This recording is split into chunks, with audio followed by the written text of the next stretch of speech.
Hey guys, I'm BMOC. You're now tuning to BMOC.TV. So today I want to talk about the brand new release from Wale. It's called The Album About Nothing, narrated by Jerry Seinfeld.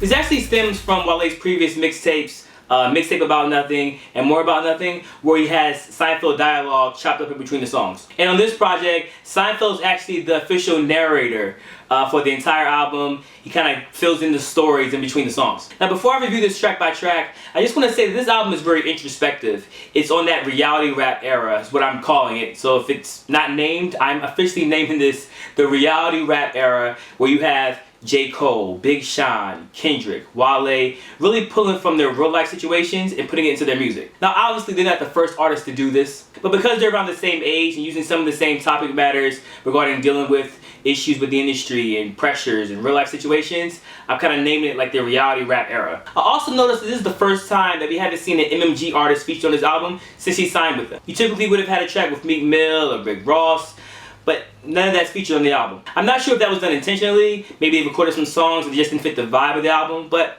I found it interesting. So let's get into the album.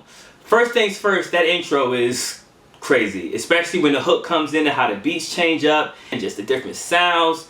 Crazy. Helium Balloon, the second track, is really dope. I love how he has like the trap sound, but it has still that live instrumentation that makes it sound different. It doesn't sound too gimmicky like some of the other trap songs you hear on the radio, but it definitely thumps in the car. And in this song, he's talking about not really being worried about the industry politics, but just making music for the fans so that they can appreciate it versus having to play like the industry game. Then we get to one of the most positive songs of the album called White Shoes, where Wale tells the listener, don't base your entire self-worth off of material things. And it's clever that he's using white shoes as a metaphor for the song. Then we get to a song called The Pessimist featuring J. Cole.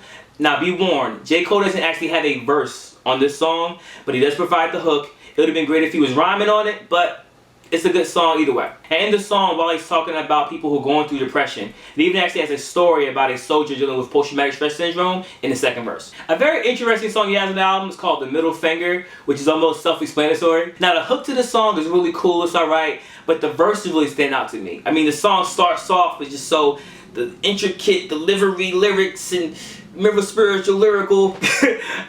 It just really impressed me. I love that. Another favorite song of mine is called The Girls on Drugs. It samples Janet Jackson's Go Deep. And that talks about some females that Wale has met or ran into who's dealing with depression by partying all night and doing drugs. It's so clever that he made this song a party song of something that one of the girls would party to, but if you listen to the lyrics, it's talking about depression and how they're dealing with that. Another great standout is a song called The Need to Know featuring SZA, and they actually remake the song I'm not trying to pressure you, just can't stop thinking about you. Of course, that's by Music Soul Child or The Hustle. He changed his name, but he's still Music, but he's called The Hustle now, or whatever. But they sample his song Just Friends.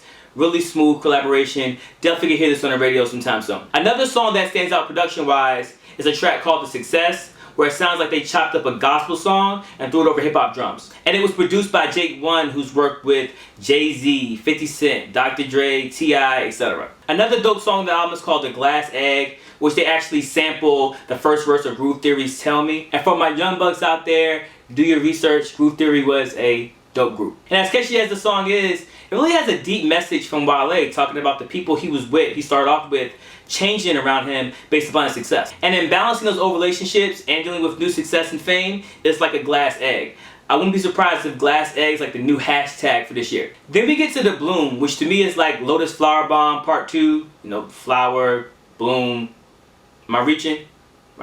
Okay. And as dope as the song is, the standout for me is the singer. He's uncredited on the track listing. I see in the credits there's like a Gary Hill, so I don't know if Gary Hill's his real stage name or if it's another name, but he definitely steals the show. He sounds a little bit to me like Raphael Sadiq, just the vibe and the delivery of the song, but it's awesome. Then the album closes with the first and second single of this release, The Matrimony featuring Usher and The Body featuring Jeremiah. And if you already heard The Matrimony, you know he's talking about falling in love with the girl and thinking about getting married and kind of leaving the groupies behind and saying, I want to change. I want to be a changed man for you because you're worth it. And in The Body featuring Jeremiah, that song is like a remake of R. Kelly's You Remind Me of My Jeep, comparing his girl to a car in a positive way, very positive way. And it's funny because in Ludacris' review, it was reversed. Ludacris was comparing his girl to a car in a negative way, saying that he preferred the car over her. So it's funny that both these albums are coming out at the same time, and they have 2 songs talking about girls and vehicles. So overall, I really enjoyed this album. I mean, I also enjoyed The Gifted that came out in 2013.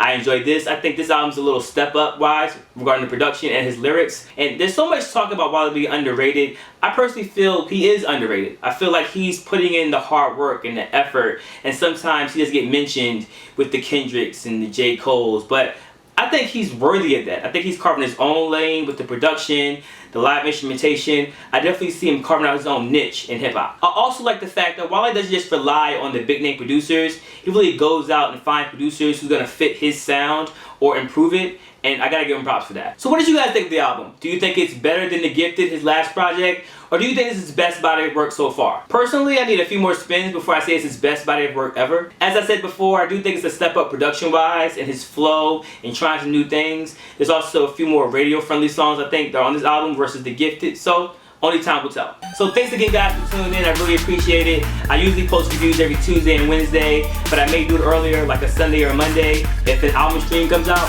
So look out for it. To see all my videos on music reviews, relationship, music biz topics, check out youtube.com, that's BMOCTV. Please subscribe. Or check me out at BMOC.tv. I'm BMOC. Peace.